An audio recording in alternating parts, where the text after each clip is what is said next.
Today's Lenten topic is How Have I Discredited Jesus' Sacrifice on the Cross? When we were presented with this topic, we asked ourselves, how do we tell our story and have it have meaning to others? To prepare for this talk, Chris and I listened to Bishop Barron's Rosary of the Sorrowful Mysteries. It reveals the sacrifice Jesus made and the gifts he gave us through his passion. This begins with Jesus at the Garden of Gethsemane, where Jesus rejected Satan's temptation to save himself, and Jesus accepted his impending suffering.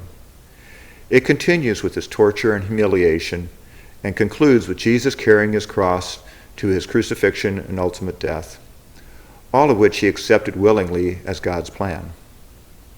When we looked at the mystery of each decade, we recognized three major themes that moved us: Jesus' resistance to temptation, his forgiveness, and his acceptance of his cross. When we look at these fundamental principles, it is so easy to see how we have failed to live the way of the cross as Jesus asked us through his passion. So I want to begin with temptation. We know that temptation preys on our weaknesses. It is usually an urge to do something we know we shouldn't, and possibly because it may be easier or less painful, or maybe sometimes it gives us something we selfishly want for ourselves. Sometimes we don't listen to that inner voice, which ultimately is God's voice.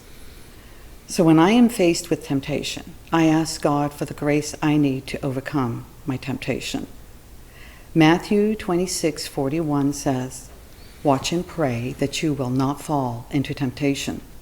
The spirit is willing, but the flesh is weak." Growing up, my mom took many opportunities to talk to me about the virtues. She wisely advised me to avoid temptation to protect my soul. So now I want to talk about forgiveness. Forgiveness is not always easy. In fact, it can be very difficult at times, especially when the hurt runs deep.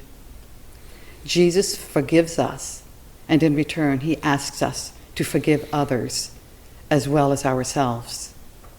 Ephesians 4:32 says to be kind and compassionate to one another, forgiving one another, just as in Christ God forgave us. So I ask myself, how many times has Jesus forgiven me? When I come to a situation where I'm having difficulty forgiving, I ask God to help me to let go of the hurt and resentment. Finally, we come to accepting our crosses, our challenges, and our failures.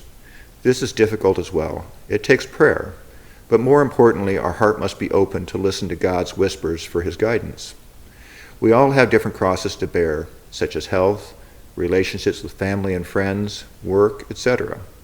God knows all of this, and we must let him into our heart to understand how we should address these crosses.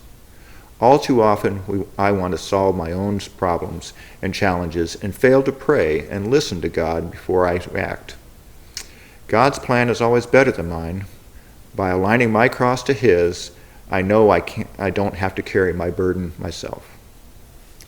When I reflect on how much Jesus suffered for our sinful nature, it makes me think about the times that I might have taken all of this for granted by not accepting my own cross, giving into temptation, and being unforgiving, even unmerciful. So keep in mind, Lent reminds us to choose life, his will, not ours. God bless you.